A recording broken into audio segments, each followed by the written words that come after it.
I wasn't even supposed to be there that day. The class was a last-minute thing. I ducked into the community studio to kill time before meeting a friend. I told myself it'd be a laugh, some stretching, maybe a chance to unkink my shoulders. Then she walked in. Not in a dramatic, movie kind of way. Just steady. Like she'd already been somewhere else important and decided to give the room her full attention anyway. Mid-40s, maybe older, dark hair pulled back too quickly to be perfect. The kind of confidence that made me sit straighter before she even looked in my direction. She didn't look like the instructors I'd imagined. No over-smiling, no sing-songy voice. Just this grounded, calm presence. Like she'd seen all kinds of restless energy before and knew how to quiet it without raising her tone. I felt my stomach twist a little when she glanced at me. It wasn't long, half a second, maybe, but I had the ridiculous sense she could read everything I hadn't figured out about myself yet. The class started. Most people around me folded into positions with ease. I kept trying to copy the moves, fumbling with my balance, arms stiff where they should have been loose. I thought I was doing okay until she came closer. Her footsteps didn't make much sound against the mat floor, but I knew when she was behind me. My shoulders tensed the way you do when someone might be watching. Then, quiet, close to my ear, she whispered, "Your focus needs some discipline."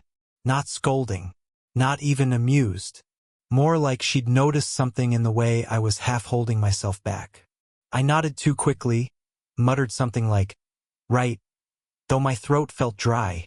She adjusted my stance with the lightest touch. Barely a press at the edge of my elbow, a gentle nudge of my knee. Nothing anyone else in the room would notice. But my skin stayed warm there, long after her hand was gone. I tried not to overthink it. She was doing her job.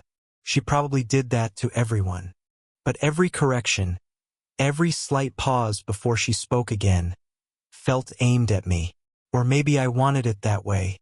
After class, people lingered, chatting, rolling mats, sipping water. I hovered near the back, pretending to scroll on my phone.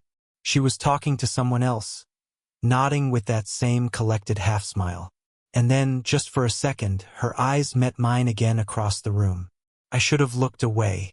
Instead, I held it, waiting for some kind of signal, some acknowledgement. She only tilted her head slightly, like she was curious, then turned back to her conversation. It left me stupidly restless. Like a door had been cracked open just enough to let air through, but not enough to see inside. When I finally left, the evening air felt heavier than usual. I could still hear her voice. Not loud, not demanding. Just that whisper. "Your focus needs some discipline." That night, I kept replaying her voice in my head, like I missed something, or maybe wanted something. The second time I saw her, it wasn't in the studio. It was at the cafe down the street, the kind of place where the chairs were always a little wobbly and the coffee tasted stronger than it needed to. I was wiping down tables after my shift when she walked in. No yoga mat this time, no instructor's poise. Just a woman in a dark coat, hair loose around her shoulders, looking like she'd been carrying too much of the day with her. She didn't notice me right away. She stood at the counter, ordering tea, her voice lower than I remembered, softer. I caught myself staring at her hands while she waited, fingers tracing the paper sleeve of her cup, nails short, movements restless in a way her posture never was during class. When she finally glanced up, her eyes landed on me. A flicker of recognition, surprise, then restraint. "You work here?" she asked, tilting her head slightly. "Just part-time," I said. I tried to keep it casual, but my throat tightened. Small world. Her lips pressed into what should have been a smile, but didn't quite get there. She nodded, found a seat by the window. Alone. Something in me, impulsive, probably stupid, made me carry over a clean plate, just to straighten the napkins at her table. She didn't look up right away. When she did, her face had softened, but only for a second, as if I'd caught her in the middle of lowering her guard. "You don't have to fuss over me," she said. I lied badly. That earned the faintest laugh. Not the polished, professional kind she used in class. This one was shorter, tired, almost embarrassed at letting it slip. I wanted to hear it again. Instead, she sipped her tea and stared out the window, where rain had started tapping against the glass. The silence between us stretched, comfortable for me, but maybe not for her. I could see it in the way she tapped her thumb against the cup, too fast, like she was already preparing an excuse to leave. "You look—" The words slipped before I could check them. I scrambled to finish. "Like it's been a long day." Her eyes snapped back to mine. There was a pause, sharp and careful. That's one way to put it. For a moment, she looked older than in the studio. Not in a way that dulled her, but in a way that showed edges, lines at her eyes, the heaviness of someone who had more stories than she ever shared aloud. I wondered who she told them to, if anyone. I wanted to ask. I didn't. Instead, I just stood there, caught between wanting to linger and not wanting to push. And then she did something small. Shifted in her chair, leaned back, exhaled through her nose like she was about to speak. Her lips parted, just slightly, like a sentence was about to form. But nothing came. She only held my gaze a fraction too long before lowering her eyes to the cup again. She looked at me like she wanted to say something, but didn't, and that silence felt louder than words. The rain hadn't let up by the time my shift ended. I was tugging my jacket on when I noticed her still sitting by the window, her tea long gone cold. Everyone else had cleared out. Just her, the rain, and the soft hum of the espresso machine. "You'll get locked in if you stay much longer," I said, half joking as I wiped the counter one last time. She looked up, eyes a little glazed, like she'd been somewhere else entirely. "Sorry. Lost track." I hesitated before asking, "Do you want me to call you a cab?" Her mouth pulled into that almost smile again. "No, just needed a place to sit. Think." Something about the way she said "think" made me want to sit across from her, even if it meant nothing, even if we just listened to the storm together. And before I could argue myself out of it, I slid into the chair opposite. She didn't tell me to leave. For a while, we just watched the rain blur the streetlights outside. The silence wasn't awkward, more like a shared agreement not to break whatever fragile thing had settled between us. Finally, she spoke. "You're too young to waste evenings like this." I shrugged. "Doesn't feel wasted." Her eyes flicked to mine at that, then away. She stirred the tea she'd already finished, the spoon clinking softly. The gesture looked like nervousness, though I doubted she'd ever admit it. I wanted to ask her what was weighing on her, why she looked like she hadn't rested in days. Instead, I said, "Sometimes it helps to tell someone who doesn't know the whole story." Her laugh was faint, humorless. "And what would you do with someone else's story?" "Listen," I said simply. She leaned back, folding her arms. For a second, I thought she might actually tell me. Her lips parted. Then her phone buzzed against the table. The name on the screen was just a first name, but the way her eyes narrowed told me more than she wanted me to know. She silenced the call without answering, then set the phone down carefully, as if it might shatter. I didn't ask. I didn't have to. The air between us grew tighter. I could hear the rain harder now, smell the damp air sneaking in through the cafe door when someone had left earlier. My hand twitched against the table, wanting to reach for hers, just to anchor us both in something simple. She noticed. I know she did. Her gaze lingered there, my fingers curling and uncurling against the wood, before she finally shook her head, almost imperceptibly. My hand was halfway to hers when she said, "You should go now."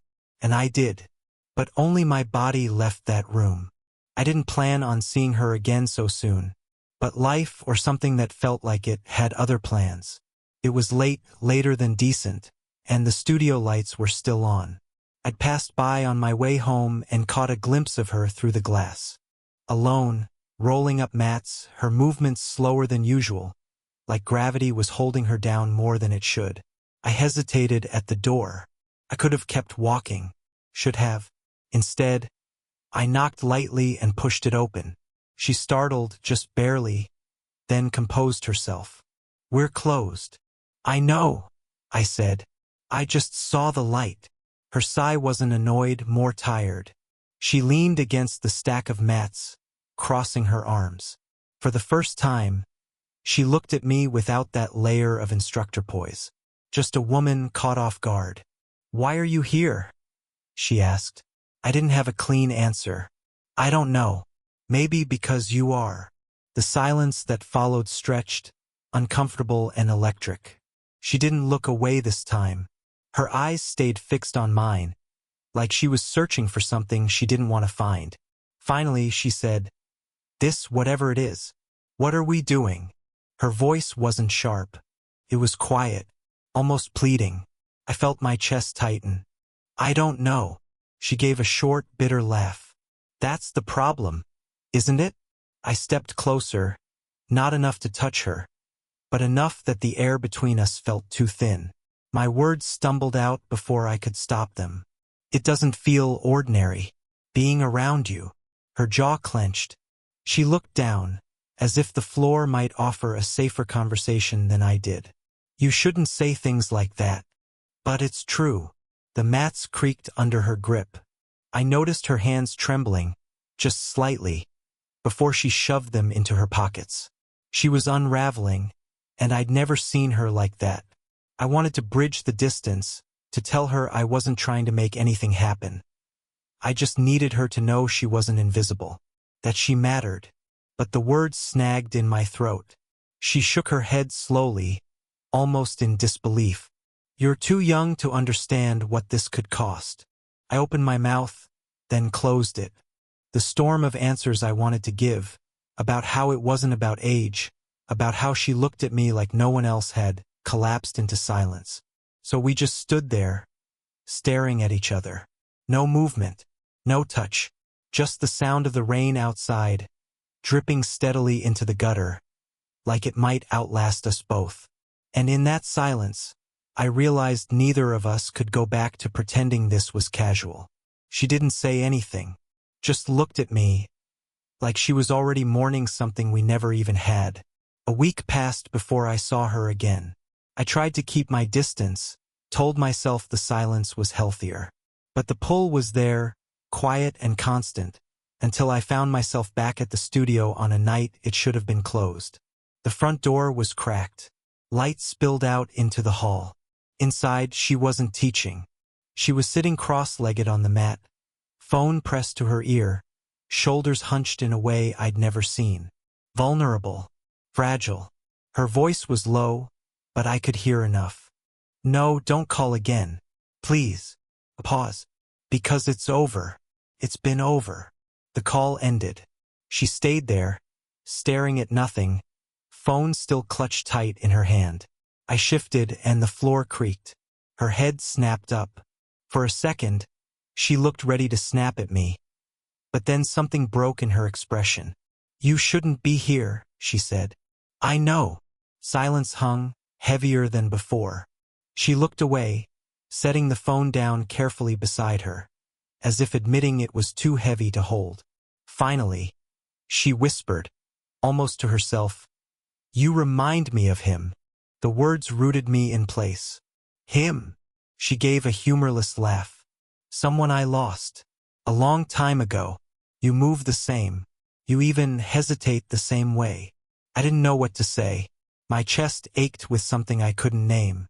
I sat down a few feet from her. Not too close, but close enough to show I wasn't leaving. Her eyes glistened, though she didn't let the tears fall. He left before I got to say what I should have, and I've been careful ever since. Too careful. She pressed her palms flat against her thighs, grounding herself. When I look at you, it's like I can feel everything I've been holding back. And that terrifies me. The rain outside was softer tonight, almost gentle. I heard it tapping against the windows like a steady heartbeat. I wanted to tell her I wasn't him, but I didn't want to erase what he'd meant either. So I just sat there, letting her words settle. Her breathing slowed. For the first time since I'd known her, her body seemed to ease, shoulders dropping, hands unclenching. She looked at me, really looked, without the guarded wall, without the distance. She took a breath like she hadn't allowed herself to in years. And for the first time, she looked at me without fear. The studio was almost dark when it happened. Only one lamp burned in the corner, casting long shadows across the floor. She sat across from me, knees drawn up, like she wasn't sure whether to retreat or stay. I mirrored her without meaning to, my back against the wall, legs stretched, both of us somewhere between strangers and something else. Neither of us spoke for a while. The silence wasn't heavy this time. It felt like the room itself was holding its breath for us. Finally, she said, barely above a whisper, "This shouldn't be happening." I didn't argue. I just let the words sit there, floating in the dim air. My chest tightened, but not from panic. From knowing she was right, and still not moving an inch away from her. She rubbed her thumb against her palm, a nervous tick I'd started to notice. I've spent years keeping everything separate, orderly. No one crosses into the parts of me I don't want touched. She laughed softly, but it caught in her throat. And then you show up, and suddenly I can't tell where the lines are anymore. I swallowed. I didn't plan this either. Our eyes met. This time, neither of us looked away. I shifted closer, just a little, careful not to push too far. She didn't move, didn't flinch. "Maybe it's not about planning," I said. She breathed out slowly, like she was testing the idea, tasting it in the air. Then she whispered, "Maybe it's about letting go." Her hand rested on the mat between us, not offered, not withheld. Just there. My fingers hovered close, trembling with restraint, until finally, I let them brush against hers. Not a grab, not a claim. Just contact, as light as rain on glass. Her shoulders dropped, the tension bleeding out of her frame. She didn't pull away. She tilted her head back against the wall, eyes closing, lips parting like she'd been holding her breath for years, and only now remembered how to release it.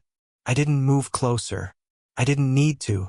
That single point of touch was enough to shift the air between us into something irreversible.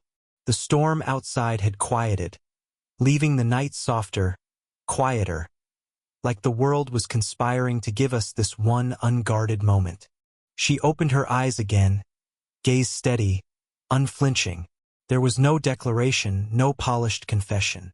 Just the raw, quiet truth of being seen. She didn't say she loved me, but she let her guard down, and that was louder than any "I love you" ever could be. Looking back now, it wasn't the yoga classes or the rain, or even that whisper about discipline that stays with me most. It was the spaces in between, the silences that felt louder than whole conversations, the almost gestures, the pauses where we both teetered on the edge of saying too much. I didn't understand it at first. I thought connection was about grand words, bold moves, some undeniable chemistry that lit the room on fire. But with her, it was different. It was the way she carried her history like a shadow, and how, for some reason, she let me sit inside it with her. She taught me, without trying to, that love isn't always about reaching. Sometimes it's about staying. About being still enough that someone else realizes they're not alone. And her? She changed too, though she'd never admit it out loud.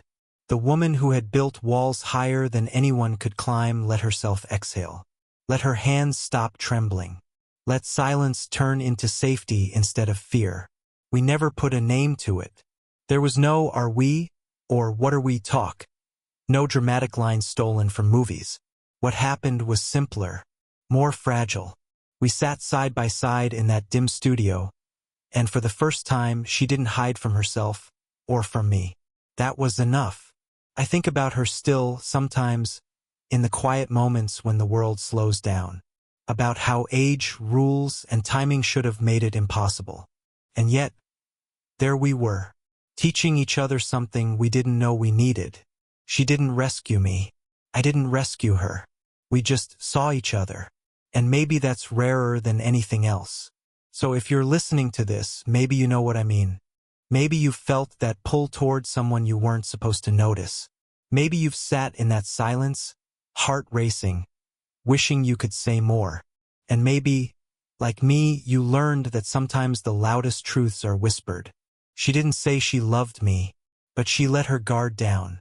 And that was louder than any "I love you" ever could be. What about you? Have you ever had someone see you in a way you weren't ready for, but needed anyway?